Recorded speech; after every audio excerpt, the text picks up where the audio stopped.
Olá pessoal, sejam bem-vindos a essa aula cujo tema será organelas celulares. Então nós iremos abordar nessa aula algumas organelas presentes na célula animal.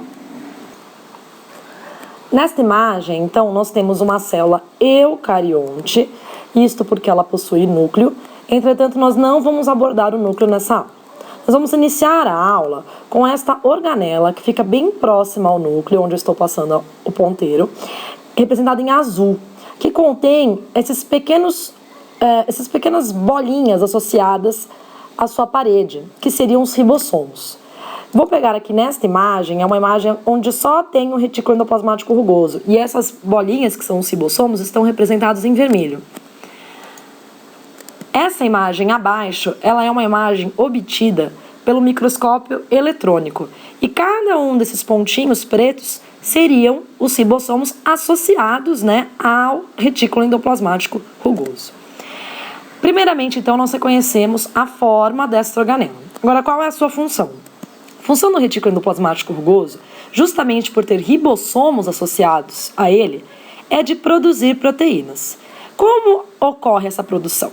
Essa produção ocorre por meio de uma mensagem, que vem do núcleo, que é o RNA, vem do núcleo para o retículo endoplasmático rugoso e os ribossomos começam, então, a produzir proteínas.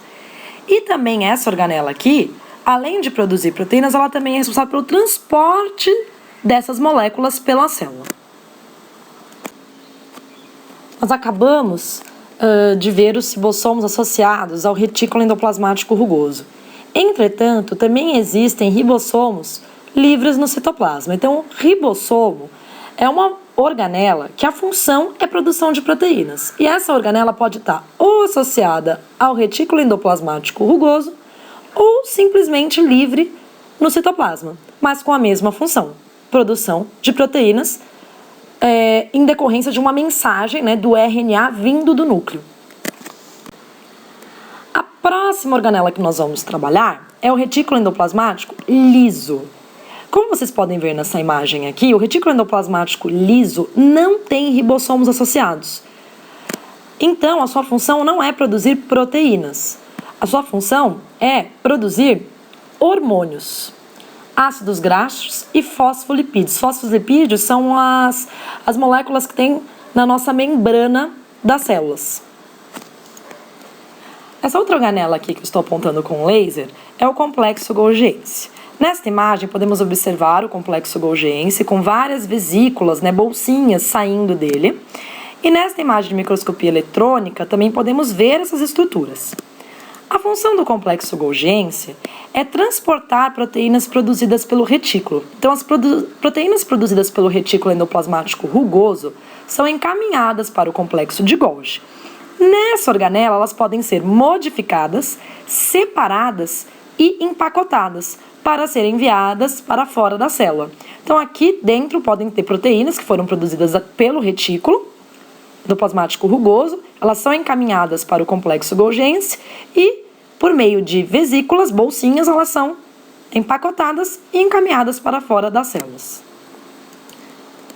Bom, então nós já vimos a função do retículo endoplasmático rugoso, dos ribossomos associados a ele e livres no citoplasma, do complexo golgiense, e agora nós vamos falar de uma organela que é representada por essas bolsinhas, essas vesículas, que o nome é lisossomo. Então, o lisossomo é uma organela que dentro dela contém enzimas capazes de digerir muitas substâncias, tá? Então, se por um acaso entra alguma substância na célula e se encontra com o lisossomo ele consegue destruir essa substância.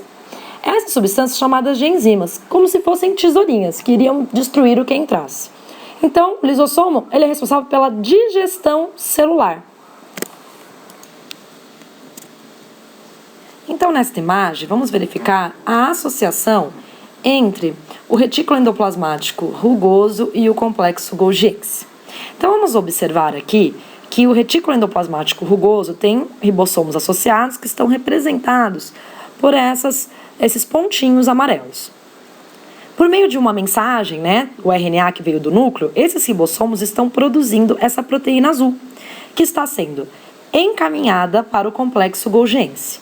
Aqui no complexo Golgi, essas proteínas podem ser modificadas, armazenadas e empacotadas para serem enviadas para o meio extracelular, fora da célula.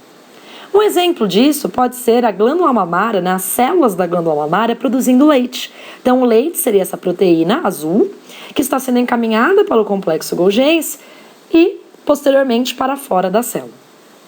Agora, vamos nos atentar a essa outra molécula aqui representada em laranja, que seria uma outra proteína.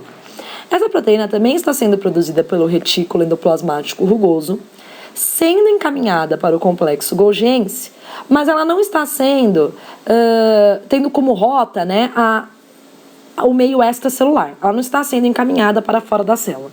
Ela está sendo modificada e está sendo formada essas vesículas que nós vamos chamar de lisossomos. Então, os lisossomos, eles são formados pelo retículo endoplasmático rugoso e pelo complexo de Golgi. Então, aquelas substâncias que estão aqui dentro do lisossomo, que são aquelas tesourinhas, né, aquelas enzimas que podem destruir substâncias que entrem na célula, ou inclusive substâncias que estão na própria célula mesmo. Vamos supor uma organela que não está com a sua atividade ideal, o lisossomo pode destruir também.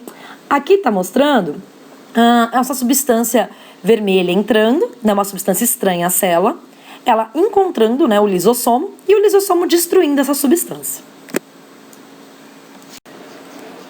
Em amarelo, representando aqui nesta célula, nós temos aqui, né, 3 representações da mitocôndria.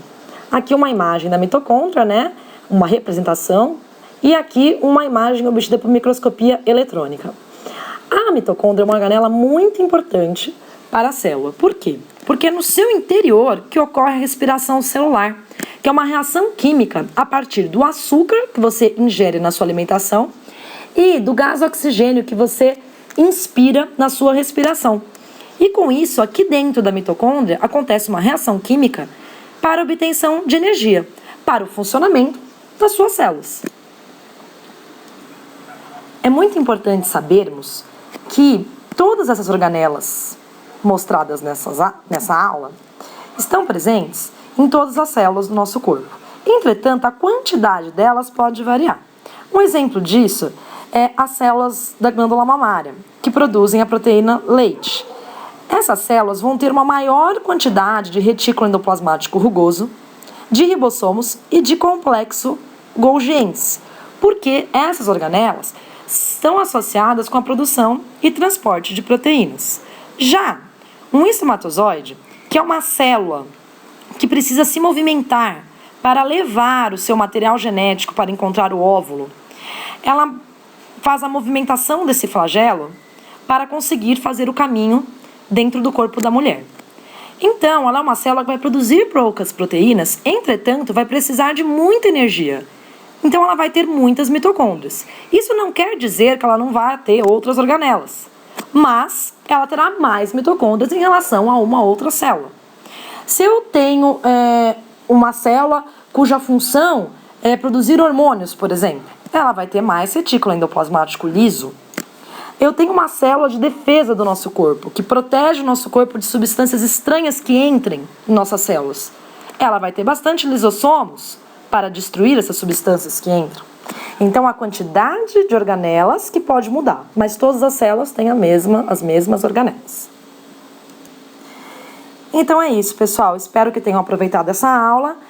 Sugiro que vocês retomem a função de cada uma das organelas, façam uma tabela com o nome das organelas, as funções, olhem novamente as imagens dessas organelas e estudem bastante. É isso, pessoal. Até a próxima. Obrigada.